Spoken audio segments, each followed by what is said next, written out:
Jaundice is a term used for when the baby's skin appears yellow. Jaundice is caused by an excess bilirubin in the baby's blood depositing on the skin, creating this yellow look. Low levels of bilirubin in the newborn are normal during the first 3 to 5 days of life. We expect to see some jaundice during this time. Low levels are caused by the baby's inability to excrete the bilirubin due to the immature liver. Excessively high levels of bilirubin, if left untreated, can build up in the baby's system, not only depositing on the skin, but also in the blood vessels of the brain. After you deliver, while in the hospital, your newborn will be screened with a special bilirubin tool. This tool will give an estimated value of the bilirubin. Using this value, the nurse will then calculate the risk level based on your baby's age. You and your nurses will be looking at the baby's skin color throughout your stay.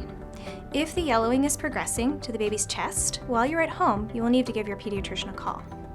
If the levels are high enough, your baby may also need phototherapy.